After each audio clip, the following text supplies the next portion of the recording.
संत कबीरदास, जिन्हें कुछ लोग भगवान राम का अवतार, कुछ लोग राम भक्त और कुछ लोग फकीर और कुछ लोग उन्हें कवि मानते हैं। उनकी जन्म तिथि पारंपरिक रूप से संवत 1455 अर्थात 1398 ईस्वी के जेठ महीने की पूनम मानी जाती है। निधन 1518 ईस्वी में माना जाता है। उनके जीवन के विषय में विद्वानों में उनके जन्म के विषय में आम राय नहीं है, परंतु उनके मरण के विषय में आम राय है। उनका निधन सन 1518 ईस्वी में माना जाता है। कहा जाता है कि लहर तारा तालाब में एक कमल के फूल पर बाल रूप में वह प्रकट हुए थे।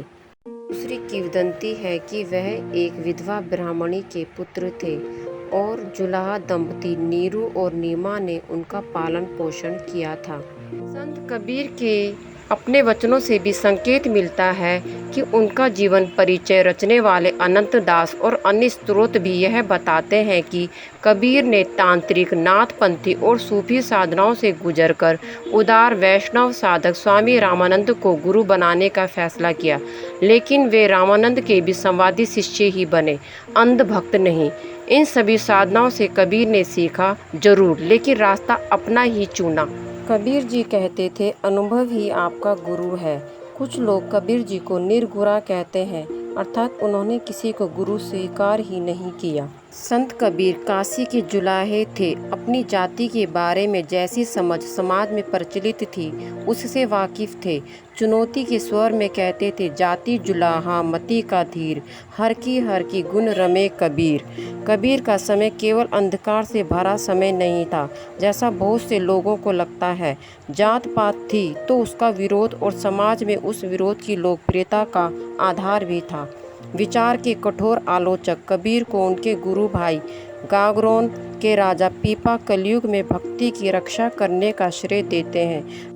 जो कली नाम कबीर न होते। पीपा के शब्दों में कबीर के जिस विवेक ने उस समय सच्ची भक्ति को कलयुग के आक्रमण से बचाया, उस विवेक की जरूरत आज ज्यादा है। वह सभी स्त्री पुरुषों में परमात्मा का ही रूप देखते थे। वह स्त्री और पुरुष को राम और अल्लाह दोनों का बालक कहते थे। जेती औरती मर्दा कहिए, सब में रूप तुम्हारा, कबीर पंगुड़ा अलह राम का, हरे गुरु पीर हमारा।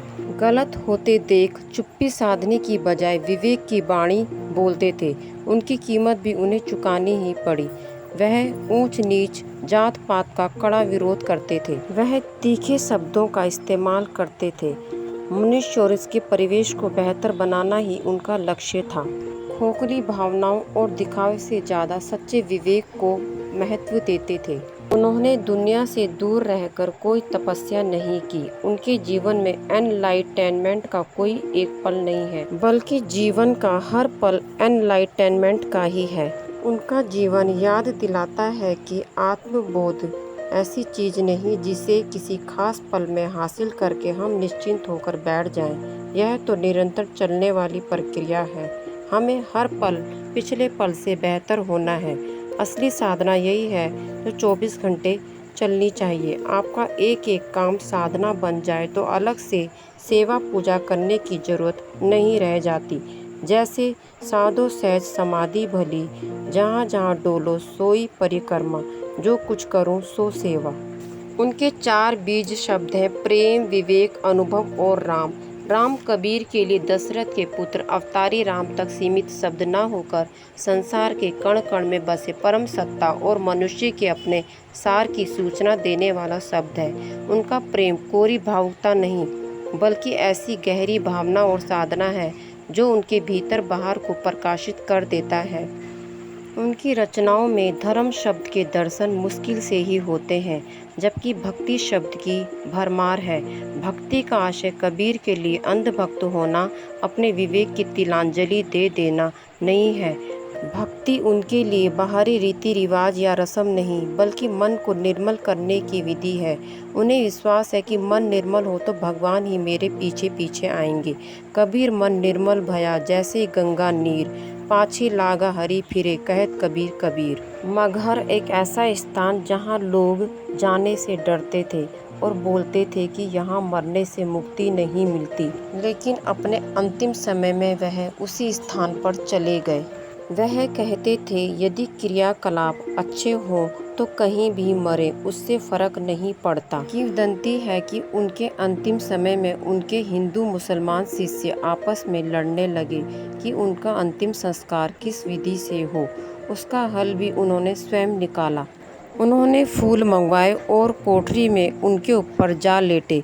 कुछ देर बाद भक्तों ने देखा कि कबीर तो सशरीर स्वर्ग चले गए, अंत्येष्टि के लिए केवल फूल ही बचे थे।